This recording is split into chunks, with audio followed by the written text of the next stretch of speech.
बिहार के छपरा जिले में शराब पीने से, बल्कि जहरीली शराब पीने से लगभग 30 से ज्यादा लोगों की मौतें हो गई। बिहार में शराब बंद है, बल्कि बिहारी नहीं, देश के 5 राज्यों में शराब निषेध है।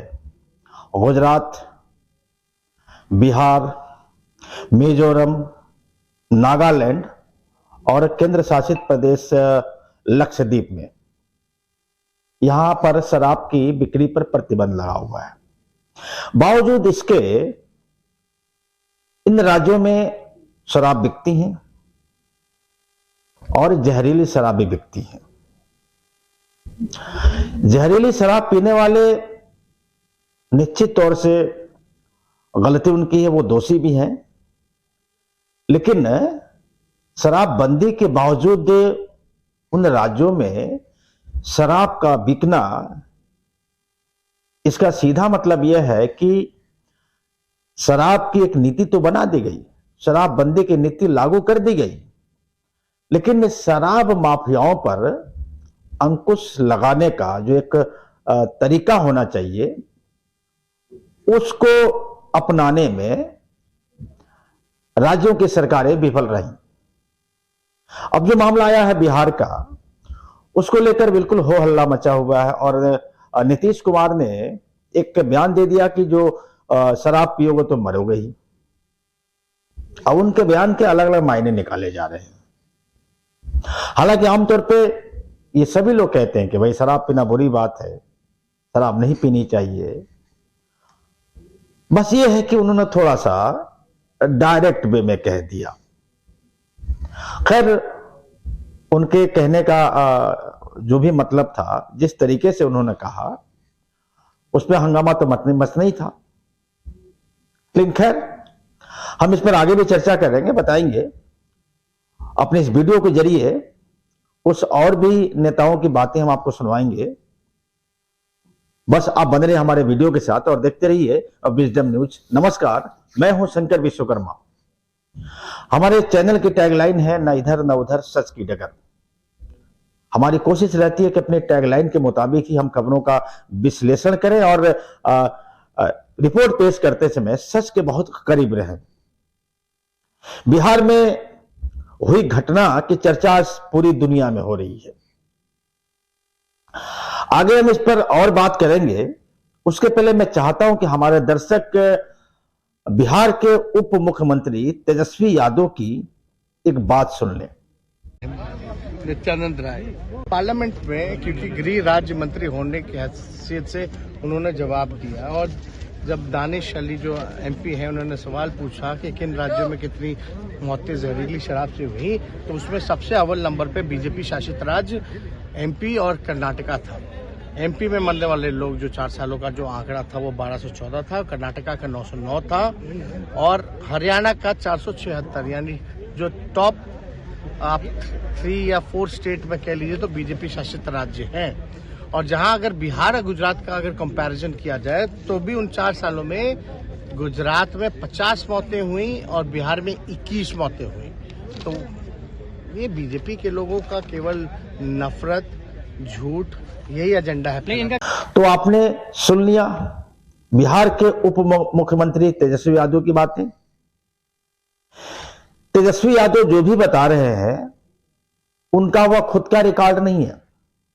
बतौर तेजस्वी यादव देश के गृह राज्य मंत्री नित्यानंद राय ने इसके बारे में जानकारी दी कि जहरीले शराब पीने से किन किन राज्यों में कितनी मौतें हुई हैं। और अगर तेजस्वी यादव सही बता रहे हैं, इनकी बात पर यकीन किया जाए, तो भाजपा शासित जो राज्य है वहां पे जहरीली शराब पीने से ज्यादा मौतें हुई हैं। गुजरात तो प्रधानमंत्री मोदी जी का गृह राज्य है, वहां भी जहरीली शराब पीने से मौतों की खबरें आती ही रहती हैं। बस बिहार में जब हो गया तो हंगामा मच गया। एक गाना है ना कि हंगामा है क्यों बरपा जब थोड़ी सी जो पीली है। नहीं साहब, थोड़ी से नहीं पी है आपने, आपने ज्यादा पी है और जहरीली शराब पी है। जैसे किसी भी राज्य में कानून व्यवस्था की जिम्मेदारी सरकार के कंधों पे होती है। अगर कोई भी योजना बनती है किसी भी राज्य में तो निश्चित तौर पर उसकी सारी जवाबदेही जिम्मेदारी उसी सरकार की होती है। तो ऐसे में बिहार के मुख्यमंत्री अपनी जिम्मेदारी और अपनी जवाबदेही से भाग नहीं सकते। लेकिन नीतीश कुमार ने जो बयान दिया है और उसके समर्थन बल्कि नहीं कहिए, उसके साथ एक अलग से बयान जो डिप्टी सीएम तेजस्वी यादव का आया है, उस पर भी गौर करना चाहिए। और रही बात की, अगर इस तरह की घटनाएं हो रही हैं, खास करके उन राज्यों में जहां पे शराबबंदी की नीति लागू है, तो यह चिंता का विषय है। इस पर सबको चिंता करनी चाहिए। और जो लोग, जिन लोगों ने अपनी जान गंवाई है जहरीले शराब पीने के बाद से, वो उनके परिजनों को साथ सबको खड़ा में रहना चाहिए। लेकिन साथ ही साथ एक हिदायत भी सबको देने की जरूरत है कि कम से कम इतने तो जागरूक बनिए आप। भले आप शराब ना पीजिए, लेकिन कम से कम कोशिश यह तो कीजिए कि जो पी रहे हैं वह चीज सही है कि नहीं है। अब इसमें भी लोग सवाल करेंगे कि कम पढ़े लिखे लोग हैं या गांव के लोग हैं, वो कैसे पता लगा पाएंगे कि शराब जो पी रहे हैं वो जहरीली है या असली है या नकली है। तो साहब देखिए, दलीलें तो बहुत दी जा सकती हैं।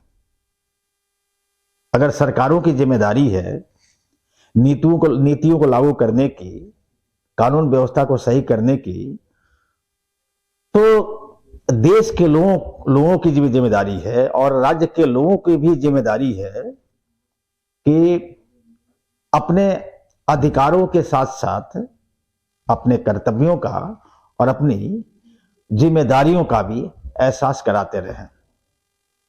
सिर्फ सरकार अकेले दम पे बहुत कुछ नहीं कर सकती जब तक कि देश की जनता या राज्यों की जनता जागरूक नहीं होगी।